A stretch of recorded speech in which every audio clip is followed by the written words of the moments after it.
جہاں پر آئین کی صریحاً خلاف ورزی ہو رہی ہے وہاں پر عدالتیں فوری طور پر نوٹس نہیں لے سکتی.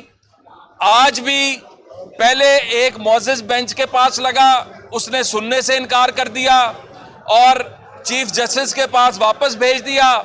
آج ایک اور بینچ کے پاس لگا, انہوں نے بھی سننے سے انکار کر دیا. تو یہ میرا سوال یہ ہے کہ میرا اور میرے رفقائے کار کا ایک آئینی اور قانونی حق جو ہے وہ چھینا گیا ہے. اگر ہمارے ساتھ یہ ہو رہا ہے تو عام آدمی کے ساتھ کیا ہو رہا ہوگا؟ آج انصاف کے لیے آج ہم جب ایم پی اے بنتے ہیں تو ہم ایک اوتھ لیتے ہیں کہ ہم آئین اور قانون کی بالادستی کے لیے کام کریں گے. جب جس فورم پر ہم اوتھ لیتے ہیں وہیں پر جب اس اوتھ کو توڑا جائے, وہیں پہ جب قانون اور آئین کو توڑا جائے, آج اسمبلی کو یرغمال کر دیا گیا ہے چند لوگوں کے ہاتھ میں. یہ پنجاب اسمبلی جو ہے یہ قاعدے قوانین کی دھجیاں اڑا رہی ہے اور کوئی اس کو پوچھنے والا نہیں ہے.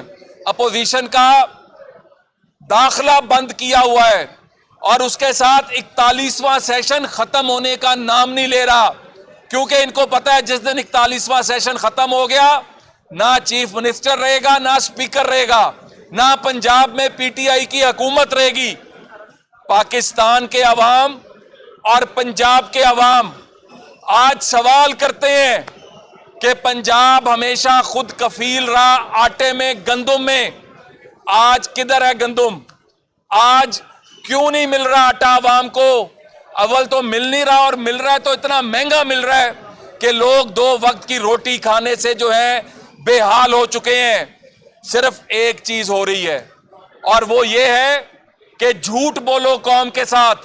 کبھی اسلامی ٹچ دو, کبھی امریکہ کی غلامی کا ٹچ دو, کبھی جو ہے کسی اور چیز کے اوپر لگا دو, اور جھوٹ جب سامنے آ جائے تو ڈھیٹ بن کے اس پہ مزید جھوٹ بولو. اگر دنیا کے کسی مہذب معاشرے میں یہ سائفر کے اوپر جو آڈیو لیک ہوئی تھی, اگر یہ کسی دنیا کے مہذب معاشرے میں ہوتا تو یہ قوم سے معافی مانگتے, ان پر غداری کے پرچے ہوتے. آج ہم یہ سمجھتے ہیں کہ پاکستان کے اوپر ایک سازش کے تحت ایک ایسے شخص کو مسلط کرنے کی کوشش کی گئی جو پاکستان کے مفادات کو نہیں دیکھتا, بلکہ وہ اپنے آقاؤں کے, غیر ملکی آقاؤں کے مفادات کو دیکھتا ہے, جو کشمیر کا سودا کرتا ہے اور کہتا ہے کہ میں ایک نیا ورلڈ کپ جیت کر آیا, جو آئی ایم ایف کے ساتھ ڈیل خود کرتا ہے اور ڈیل کو سابوتاژ کرنے کے لیے شوکت ترین اور حواریوں کو چھوڑ دیتا ہے, جس کو پاکستان کا درد نہیں ہے, صرف اور صرف اپنا اقتدار چاہتا ہے. تو ہم یہ سمجھتے ہیں کہ عمران خان کا مکروہ چہرہ دنیا کے سامنے آ چکا ہے. پنجاب میں حکومت کرنے کا جواز کھو چکی ہے. عمران خان کو پابند سلاسل ہونا چاہیے.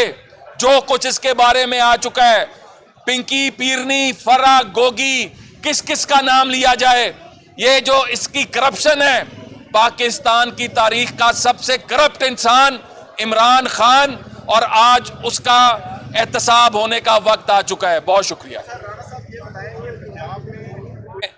تیاری پوری ہے, نمبر بھی پورے ہیں, صرف نیا ایجنڈا سیٹ ہونا ہے. کئی چیزیں ہیں جو میں شیئر نہیں کر سکتا, لیکن ان قریب آپ دیکھیں گے کہ پنجاب ان ڈاکو راج پنجاب سے ختم کرنے کا وقت آ چکا ہے. اچھا رانا صاحب ایک بتائیں کہ آپ ڈیپٹی اسپیکر بھی رہے ہیں, جو پنجاب میں ان ہاؤس جو سیشن چل رہا ہے ابھی, ایک سیشن کتنے دن تک چلایا جا سکتا ہے, اس کا ڈے آف پیریڈ کیا ہو سکتا ہے, یہ ذرا بتا. دیکھیں, میں نے جس طرح پہلے کہا کہ غیر قانونی کام کیے جا رہے ہیں, پہلی تو بات ہے کہ آئین میں اپنا رول آف پروسیجر میں لکھا ہے کہ 15 دنوں سے زیادہ, اور وہ بھی اگر پہلے دن آپ نکالیں گے تو صرف ایک سٹنگ کے لیے دیں گے, اور اگر آپ کو دوبارہ کریں گے کچھ تو اس کے اوپر آپ کو 15 دن سے زیادہ نہیں نکالا جا سکتا. تو جس طرح 15 سٹنگز کا ایک